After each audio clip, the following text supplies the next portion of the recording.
ಈಗ ಹಂಪೆ ವಿಜಯನಗರವಾಗಿದೆ. ದಕ್ಷಿಣ ಪಥದಲ್ಲೆಲ್ಲ ತಮಗೆ ವಿಜಯವಾಗಿದೆ.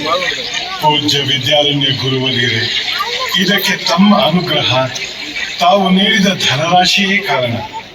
ತಮ್ಮ ಋಣ ತೀರಿಸಬೇಡವೇ?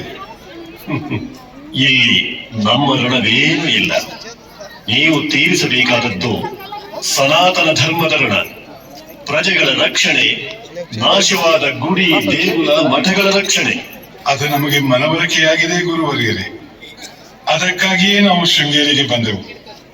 ಇಂಥ ಧರ್ಮ ಕಾರ್ಯದಲ್ಲಿ ಪ್ರಪ್ರಥಮ ಕಾರ್ಯ ನಡೆಸಲೆಂದು ಇಲ್ಲಿಗೆ ನಾವೆಲ್ಲ ಸೋದರರು ಬಂದೆವು ಪೂಜ್ಯರೇ.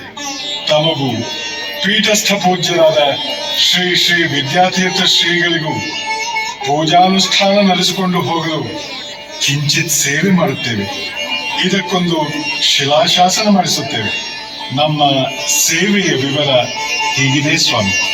ಶ್ರೀ ವಿದ್ಯಾತೀರ್ಥ ಗುರುವೇ ನಮಃ. ಪರಸ್ಮೈ ತೇಜಸೇ ನಮಃ. ಸ್ವಸ್ತಿ ಶ್ರೀ ಜಯಾಭ್ಯುದಯ ಶಕವರ್ಷ 1364ನೆಯ ಫಾಲ್ಗುಣ ಬಹಳ ಗುರುವಾರದಂದು ಸ್ವಸ್ತಿ ಶ್ರೀ ಮಹಾಮಂಡಲೇಶ್ವರ